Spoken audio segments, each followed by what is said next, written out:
അന്യജാതിക്കാരനെ പ്രണയിച്ചതിന് മകളെ ബലമായി വിഷം കുടിപ്പിച്ച് ഒടുവിൽ ആത്മഹത്യയെന്ന് വരുത്തി തീർത്ത പിതാവ്. കർണാടകയിലെ മൈലകുണ്ട ഗ്രാമത്തിലാണ് സംഭവം. 18-കാരിയാണ് കൊല്ലപ്പെട്ടത്. പെൺകുട്ടി സ്വയം ജീവനൊടുക്കാൻ ശ്രമിക്കുകയായിരുന്നുവെന്നാണ് കുടുംബം നാട്ടുകാരോടും പോലീസിനോടും പറഞ്ഞിരുന്നത്. തുടർന്ന് സംസ്കാര ചടങ്ങുകൾ നടത്തുകയും ചെയ്തു.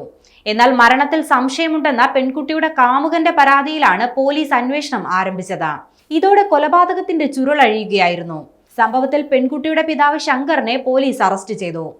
5 പെൺമക്കളായിരുന്നു ശങ്കറിനുള്ളത്. ഒരാൾ അന്യജാതിക്കാരനെ പ്രണയിച്ചാൽ അത് മറ്റുള്ള മക്കളുടെ ഭാവിയെ ബാധിക്കുമെന്നും അതിനാൽ പ്രണയത്തിൽ നിന്ന് പിന്മാറണമെന്നും ശങ്കർ മകളോട് ആവശ്യപ്പെട്ടിരുന്നു. പഠനത്തിൽ ശ്രദ്ധ കേന്ദ്രീകരിച്ച് മറ്റെല്ലാം മറക്കുകയും വേണമെന്ന് ശങ്കർ മകളോട് പറഞ്ഞു.